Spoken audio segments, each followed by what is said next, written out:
O taip labai sudėtinga, žinokit, nemokėsiu papasakoti. Plenero metu labai daug Panemunės pily, kur pas mus vyko, labai daug tokių vyresnių žmonių, ne vyresnių, jaunuolių, nuo 3-5 ir iki stojo į magistrą ir aš tai savo mokytojai sakau, ir aš noriu.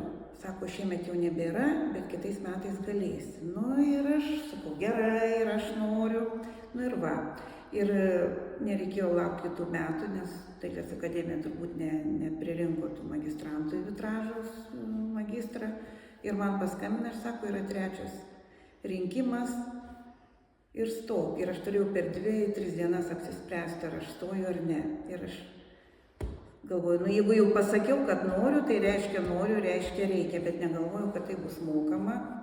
Tai va šitą dar buvo iššūkis po savaitės, kai jau viską padariau, turėjau apsispręsti, ar mokama ar ne. Tai ar aš mokėsiu ar ne, bet suradau, kas paskolins pinigų, taip ir išsimokėjau šitą magistrą.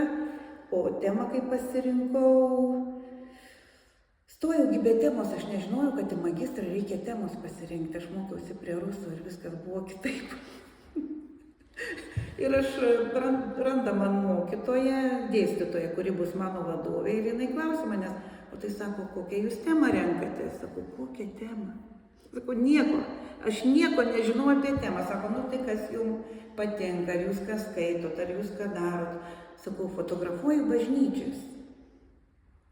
Taip, kodėl? Sakau, nu nežinau, nu man įdomu vat architektūra ir būtent spalva. Aš tokia nepraktikuojanti katalikė, vaikai pakrikštyti, viskas padaryta, padermavoti, viskas kaip priklauso tikram lietuviui, bet labiau mane domina architektūra. Tai va, taip ir nusprendėme taip tą, sako, tai gerai, taip ir darom, bažnyčių spalvos, fasadų. Ir nuo to prasidėjo, o paskui įsigrynino iki dabartinio pavadinimo. Tai va.